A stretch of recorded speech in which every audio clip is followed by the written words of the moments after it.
Hey guys, and welcome back to another episode of Tankionline. And on this episode, we are going to be continuing where we left off. Now, the thing to keep in mind, guys, is I was actually going to end the episode on the last one, but when I tried to exit out of the game, it said to remember that when you do, if you exit prematurely, your score and your coin or whatever will be lost. I didn't know that was the case. I didn't know you would lose everything when you do that. So I guess I just have to sit here and finish the mission out, which, you know, to be honest, is actually okay with me. There we go. So that's the end of it right there. We should have done that before. Man, that's gonna be a short little map right there. 856. What I can show you is what we got access to. So you have unlocked the speed boost supply. Press the 4 key in battle to increase your tank speed and turret rotation. To get you started, we have added 10 speed boost to your garage. Good luck in combat. So that's kind of interesting. You also got unlocked the repair kit supply. Press the 1 key in battle to fully restore your tank's health. To get started, we have given you 10 packs of those. We also got, congratulations, now you can buy the following items in the garage. We can buy the freeze ammo. That's going to be cool. The Viking body. We can also buy the Vulcan. The Vulcan was the thing that was blowing us away. We might try that one, although I really like the one we have, but this might be worth trying. I think it is. So let's go into the garage. We will check that out real quick. Supplies and tank and gen. Okay, so we got those. Let's see. We can go ahead and buy the Hornet. Now let's look at the Hornet. A light haul for those who want above average speed without completely trading off on armor. With its tendency to skid around corners, Hornet is a tough haul to maneuver, but is nonetheless very sturdy. Looks great with any gun. Not exactly the strength that I like from the Titan, but it sounds like it might be somewhat interesting to check out for sure. Let's go ahead and look at this one. It is the Viking. The real Viking, wide and incredibly stable, average movement and maneuverability, but invaluable armor, works well with mid and long range guns.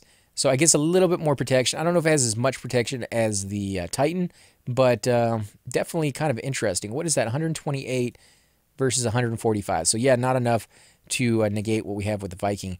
The Mammoth, 170 versus 145. We might go with the Mammoth, to be honest, guys. Now there is no match for this one's armor, although your grandmother would best it in a race. A fortress of a tank chosen by those who are in no hurry and prefer to shrug off anything the enemy throws at them. Works best with long-range guns. So basically, if you were doing the match that we were doing just a minute ago, where speed is kind of a key thing to keep in mind, this is the one that you probably wouldn't want to go with. But if you're going with you know, a match where everybody just kills everybody, protection is probably something you want to do. So changing them back and forth is probably going to be a good idea. Now, as you buy more and more and more of these things, you get more and more % off. So I'm getting 20% off. I don't know. I probably will have to ask you guys, what's the best method to do that? Does that mean buy the cheap ones first and then buy the expensive ones later on? Because as you buy the cheap ones, you're going to get more percentage off, and therefore the more expensive ones will technically be cheaper in the end. But that means you have to spend more than you were going to spend before, unless you plan on buying everything, and then, of course, just go ahead and buy everything anyway. So, yeah, I think that's what we're going to do. We're just going to buy all of them, because I do want to experiment and get all of this stuff. So let's go ahead and get the Hornet. We will then go with the Mammoth, because it's cheaper than the Viking, which is 480, which we may not even have enough money to get. So let's go with that. Yeah, 30% off now. Okay, so this one is 420 instead of 480. So we save quite a bit of money, and we do have enough to buy it. But I'm going to hold off on that because I do want to get the other turret. Actually, let me go back to hauls. And we equipped this one. Okay, we are equipped. Let's go back to turrets. Now, we have seen the Twins, the Smoky, the Firebird, the Freeze. Okay, Freeze is something new. A unique weapon for short-range battles, slows opponents by freezing them, and can put out fires caused by Firebird. In the right hands, it can destroy an enemy without receiving any damage in return. Great for fast and medium hauls. So, I wonder how that works. Like, it freezes them, but does it do a decent amount of damage? It probably doesn't. It probably takes forever to do it. The Vulcan, on the other hand, I do not have enough coins for 650, so I think we'll save up for that one because I really, really want to try that one. a turret with an immense firing rate. It is best suited for combat at mid and long ranges. Vulcan has a unique gyroscope feature, very challenging even when it's under heavy enemy fire. Yeah, I've actually seen that myself. Caution, using Vulcan, fire it continuously for an extended time may overheat and damage your tank. Ideal for use with heavy hauls. Wow, so using that the more often will actually damage you. Okay, and the Thunder. A great choice for mid-range battles. Rounds from Thunder explode on impact and damage everything within their blast radius.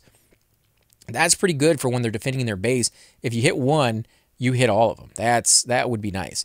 This makes it risky to use at short range, which, you know, is what I kind of specialize in, so that's probably not something I'll use very often, as it may inflict self-damage. Goes with any haul, okay? And what about the rail? We've already seen the railgun. This is what I want. What's the damage on that? 25 damage, 26, 44, 32, 16. So this is not bad. It's about mid. 32, 36, actually 44 is the highest. That's the one that takes a little while to charge up. So yeah, 25 is not bad considering, you know, just the other things we have to kind of work with. Let's see, what else do we got? Paints. We never really looked at paints. Goes with any defense. Offers some protection against the devastating thunder explosion. Good for mid-range battles. Sports a stylish mechanic texture. So this one cost 1,000, but it actually gives you protection against the thunder. That's kind of nice. Forester, a print that protects you from tanks, from damage dealt by railguns. Okay, so that's not bad. Railgun protection. What about Swamp? Swamp gives you protection against twins. Marine gives you protection against Firebird. What about just regular tanks? Those seem to be the most common in the game. Smoky, yeah. This one, Flora, gives you protection against Smoky. That's the one I probably would go with because that's the most common in the game at the time, anyways, at the moment. What about Red? Red doesn't do anything for you. Some of these are just colors. They're not actually, you know, camo. What about Lava? Lava gives you protection from freeze. Well, that kind of makes sense, but I don't think it's really made out of lava, so maybe they just made it that color because they knew that's what the protection was from. Vulcan for Invader. And this is the old arcade game, Invaders, guys. That's kind of cool. It'd be interesting to see that on there. 2,000, though, to buy that one. And you'd have to be a higher rank than we are to be able to afford it. So that's when you're getting into a lot more, you know, magma and stuff. The hammer. We haven't even seen that weapon yet. Wow, look at all these. Let's go all the way to the end and see if it will load up what graffiti protects against twin, shaft, and Vulcan. Okay, so they start getting a lot more sophisticated where you actually have several different things it protects against. And it shows you just how much it protects against it as well. You know, it's Railgun, Thunder, and the Ratchet, but it's 30 to the Railgun and 20 to the Thunder. So, yeah, it's kind of interesting. What is this? Wow, this one does 4. Wow. Huh. That's kind of cool. I like that. That's... Wow, it's going to get difficult when we start getting into higher and higher missions, guys. But I think we're going to go ahead and end the episode here. Oh, actually, before we do, we had... Is it the star? Yeah, we have a few things we can claim here, guys. Now, we can collect double armor boxes, speed boost, so let's go ahead and claim that. Earn experience in battle 100 out of 100, so we can collect 63 crystals. And we also earn experience in TDM mode, 0 out of 300 reward, so change... guess we'll leave. I don't know what TDM mode is. Capture flags. Oh, I wish we had that one. That one would have been nice. I captured I don't know how many flags on that last one. So, yeah, I guess these are daily missions that you can get over here where the little star is. You click on that and you can get these. What about kits? Kits. Command kit or Commando kit, the Yin Yang kit, and the Almighty kit. So, yeah, there's some different ones in here. We'll look at them again on the next one, guys. I do want to, again, thank you all for watching. And if you enjoy these videos, be sure to hit that like button and subscribe. Definitely helps me grow the channel, and I greatly appreciate it. Until next time, guys. Hey guys, and welcome to the disembodied voice of AC Gamer. We are definitely going to be doing a lot more series in the future, but here are a few of them that you guys might find interesting. Of course, you're more than welcome to check them out. I would love to hear your comments. Again, if you do enjoy these videos, be sure to hit that like button, subscribe. It's definitely the indicator that I use to tell if you guys want to see more videos like that.